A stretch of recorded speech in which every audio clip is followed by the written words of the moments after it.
এবারে কোরবানির ঈদে বিশালাকৃতির গরু নিয়ে আলোচনায় এসেছে অনেক খামারি। কালো মানিক, বাদশাহ, খুররম, সম্রাট, টাইগার এমন নানা বাহারি নামে নিজেদের খামারের গরু পরিচয় করিয়ে দেওয়া হচ্ছে। এই গরু দেখতে খামারে আসছেন অনেকে, তবে হাটে না নিয়ে বিশালদেহী গরু অনলাইনে ক্রেতাদের সামনে তুলে ধরার জোর দিচ্ছেন খামারিরা।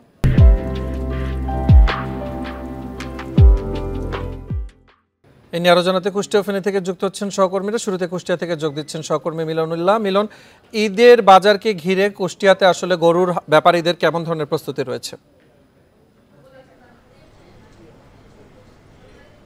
হ্যাঁ, আসলে আপনাকে জানিয়ে রাখি, কুষ্টিয়া জেলা প্রাণী সম্পদ অধিদপ্তরের দেওয়া তথ্য মতে এখানে প্রায় 19,000 খামারে 2 লক্ষের অধিক কিন্তু এই গরু ছাগল কোরবানির জন্য প্রস্তুত করা হয়েছে এবং এই শেষ মুহূর্তে কিন্তু ব্যাপারীরা হাটে ভিড় জমাচ্ছেন তাদের গরু নিয়ে। যারা খামারি তারা কিন্তু কেউ হাটে যাচ্ছেন, কেউ খামারে আসছেন, তাদের গরু খামারে রেখে বিভিন্ন মাধ্যমে প্রচারণার মাধ্যমে কিন্তু খামার থেকে বিক্রি করছেন। আমি এখন কথা বলছি কুষ্টিয়া শহরতলির একজন নারী উদ্যোক্তার একটা খামার থেকে। এখানে কিন্তু যে গরুগুলি আছে এনারা বিশেষ সুবিধা দিয়ে এই গরু বিক্রির চেষ্টা করছে যে যারা কুরবানিতে গরু রাখার জায়গা নাই, গরু কিনে যাদের ঝামেলা পোহাতে হয়, তারা এই জায়গাটাই গরু রেখে কুরবানির দিন নিয়ে যেতে পারবে, এরকম সুযোগ সুবিধা কিন্তু তারা দেওয়ার পরে কিন্তু এই খামার থেকে গরু বিক্রি করছেন। আর কেউ কেউ কিন্তু বিক্রি করছেন অনলাইন মাধ্যমে, যেটা বলছিলেন যে প্রচন্ড গরমের কারণে কিন্তু অনেক বড় বড় গরু সেগুলো কিন্তু খামার থেকে তারা হাটে নিতে চাচ্ছেন না, তারা কিন্তু বিভিন্ন মাধ্যমে অনলাইনে সামাজিক যোগাযোগ মাধ্যমে কিন্তু তাদের গরু বিক্রির চেষ্টা করছেন। আর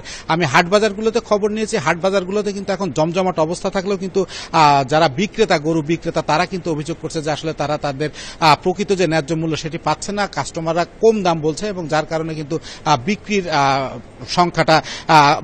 সংখ্যাটা কিন্তু তাদের কম হচ্ছে। কিন্তু তারপরেও কিন্তু এদিকে যারা ক্রেতা তারা কিন্তু বলতেছে যে আসলে এবার গরুর দাম গতবারের তুলনায় বেশি, যার কারণে তারা কিন্তু বুঝে শুনে গরু কিনছে। আর একটা কথা বলে রাখি যে বড় গরুর যে কথাগুলো বললেন, বাজারে কিন্তু বড় গরুর চাইতে মধ্যম মানের গরুর চাহিদা বেশি এবং দেশি গরুর চাহিদা বেশি এবং এইসব ধরনের গরুর চাহিদা রয়েছে এবং অনলাইনে অনেক বেশি ক্রেতা আগ্রহী হচ্ছেন। এবার আমরা জানবো ফেনীর অবস্থা, সেখান থেকে যোগ দিচ্ছেন সহকর্মী সমীর উদ্দিন। সমীর, খামারিরা অনেক বেশি আমরা দেখছিলাম যে কুষ্টিয়াতে তাদের নিজস্ব ব্যবস্থাপনা বিক্রি করছেন, ফেনীর কি অবস্থা?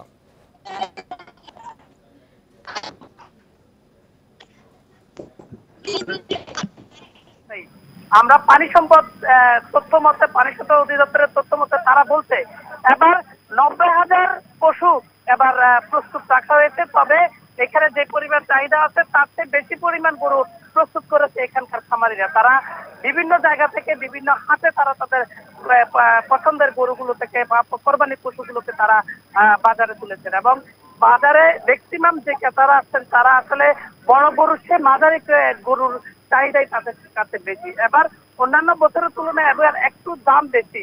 আর বিক্রেতারা বলছে তাদের আসলে গরু প্রস্তুত করতে গিয়ে গোখাদ্যের যে পরিমাণ দাম বেড়েছে সেই পরিমাণ দামের আশায় তাদের কিন্তু এবার দাম হাঁকাচ্ছেন, কারণ তাদের যদি চাহিদা মতো দাম না পায় তাহলে তারা এবার তাদেরকে লোকসান করতে হবে, যার প্রেক্ষিতে তারা আসলে সেই পরিমাণ দাম চাচ্ছে। আর এখন যে ক্রেতারা যেহেতু এখনো ঈদের প্রায় 7 থেকে 8 দিন বাকি আছে, সেক্ষেত্রে ক্রেতারা এখনো দাম দর করছেন, ক্রেতারা এখনো দেখছেন তাদের পছন্দনীয় যে পশুটি আছে সেটি কোরবান দেওয়ার জন্য।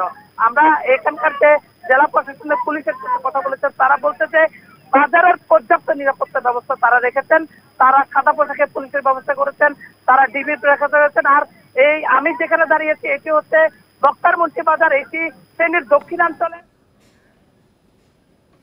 সারা দেশ থেকে গরুর হাট বাজারের খবর জানাচ্ছিলেন আমাদের সহকর্মীরা।